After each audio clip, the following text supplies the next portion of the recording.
This week, we see action around Vicksburg, and General Joseph Hooker moves to defeat General Robert.E.Lee.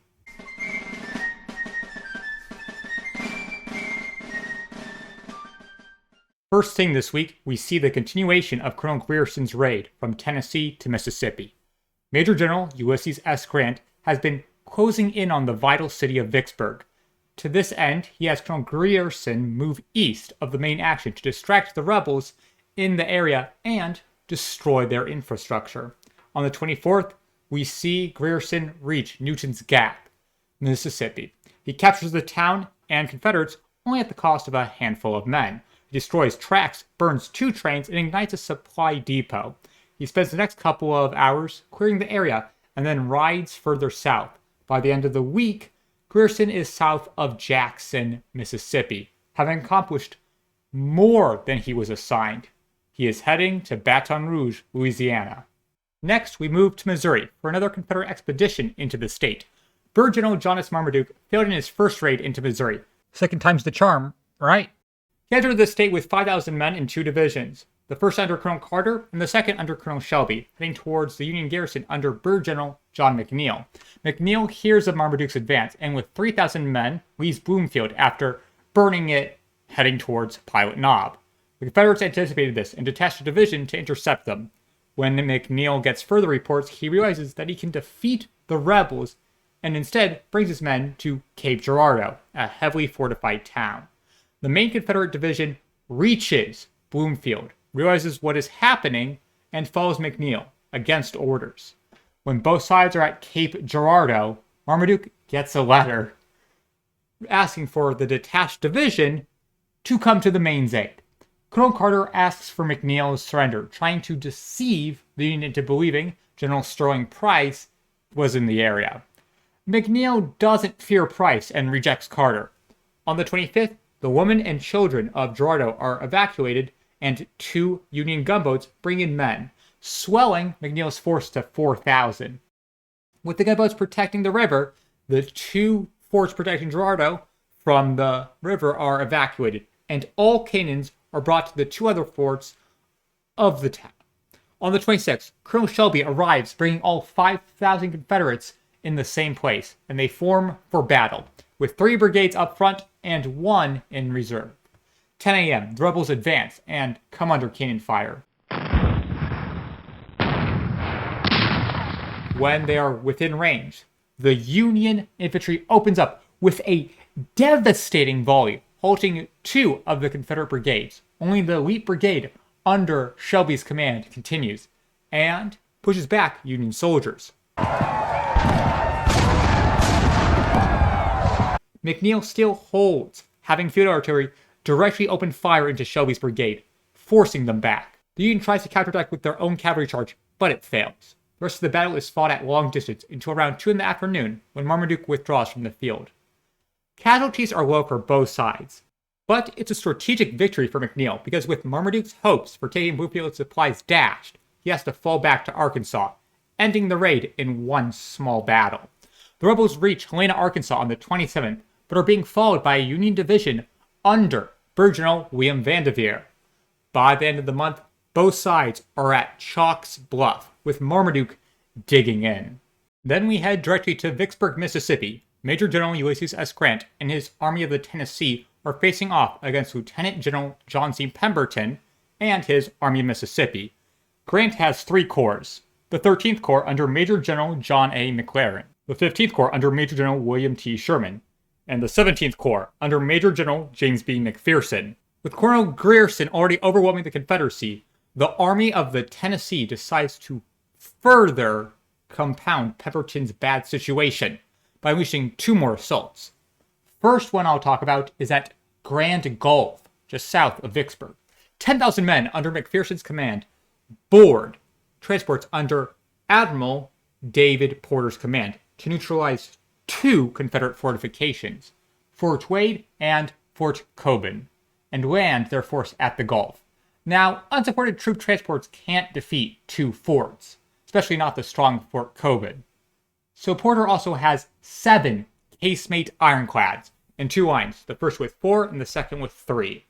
As the sun rises, these ships, who had already passed the forts at night, move upstream to engage with Confederate Brigadier General John S. Bowen's division, who manned the forts. The 7 ships all focus on Coben, but after a while, the first line moves to the weaker Fort Wade. The Union ships cause an explosion of a Confederate cannon at Wade, break up the fortification, and decapitate the Confederate colonel commanding the fort. This allows all ships to focus back on Coben, but the weird positioning of the river cuts back on their firepower. One of the ironclads has their wheel struck, and Admiral Porter is wounded, forcing him to use his sword like a cane. 1 p.m., Coben decreases its fire, but Porter knows a landing would be disastrous and withdraws from the battle. Informing Grant, the Confederates won, suffering only 3 killed and 19 wounded, to the Union's 18 killed, 57 wounded, and 1 ship knocked out of action. Grant agrees with Porter. He shouldn't land at Grand Gulf, but he still has the other assault, north of Vicksburg, at Snyder's Bluff. Major General William Tecumseh Sherman sends 1 division under Major General Francis Preston Blair to strike against Brigadier General Louis Herbert's Confederate brigade. On the 29th, 8 gunboats escort Blair's men up the Yazoo River. They camp at Chickasaw Bayou for the night, and the next morning continue up the Yazoo, leaving behind a gunboat. They engage with Confederate batteries, and even feel confident enough to land men at 6 p.m. The batteries switch to the disembarked infantry and halt their advance. During the night of the 30th, they re-embark on the transports. Then we move to Alabama, for Colonel Albert Straight's Union raid is being followed by Brigadier General Nathan Bedford Forrest. At Day's Gap on the Sand Mountain, Forrest with 600 men strikes Straight's rear. Strait has 1,500 men, and they were able to repulse Forrest, causing more Confederate casualties than Union. That brings us to the final thing this week, Major General Joseph Hooker's plan for battle. He is still in Falmouth, Virginia, opposite the Confederates at the Rappahannock, but this week he begins to move around. First, let's look at the cavalry. After having weather-stalled General Stoneman, the commander of the Army of the Potomac's cavalry, the weather lets up enough for the march to start on the 29th, with Brigadier General John Buford's cavalry beating back further Confederate scouts and begins to move south on the valuable Orange and Alexandria Railroad. On the 28th, the movement of the initial 3 corps, 5th Corps under Major General George Meade, 11th Corps under Major General Oliver Howard, and the 12th Corps under Major General Henry Slocum begins. By the 30th, they reach the hamlet of Chancellorsville.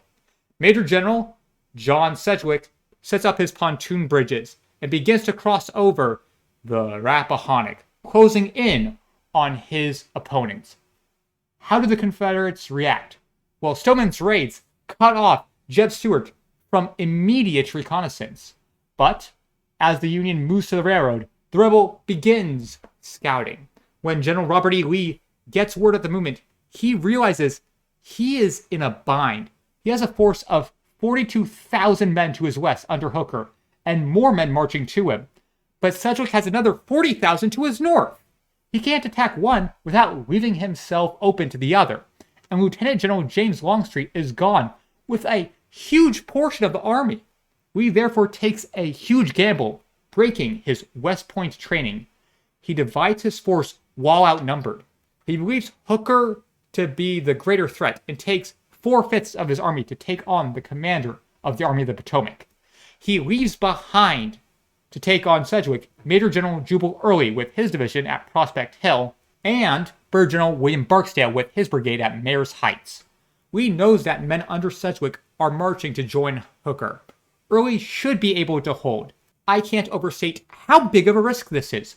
Sedgwick has 40,000 men. Early has 11,000. We can only muster between 40,000 and 50,000 men to take on Hooker, who is getting stronger. 2 divisions of the 2nd Corps under Major General Darius N. Couch reaches the 3 corps, swelling Hooker's numbers, and all unopposed. With his plan going perfectly, he asks the reliable Major General Daniel Edgar Sickles to take his 3rd Corps and meet up. Hooker now has 70,000 men at Chancellorsville. And Sickles is there on the 30th. His men march westward in good spirits. This time it will be different.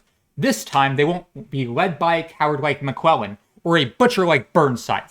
there's a true military man at the head of this army, one who won't freeze in the face of the enemy or hand them the initiative. That's where the week ends, with the nation waiting for two battles. First, there is Vicksburg. It has been the Union's next target since June of 1862. The Union stands across the Mississippi River from the important city, but they need somewhere to land, and that is just hard to find. Then there is Hooker. He seemingly has lay pinned against a wall, with his war horse too far away to ride to the old Virginian general's aid. Next week will be battle. Next week will be the culminating conclusion of the work of Hooker's labor and the ultimate test of Lee's gambit. I hope to see you there.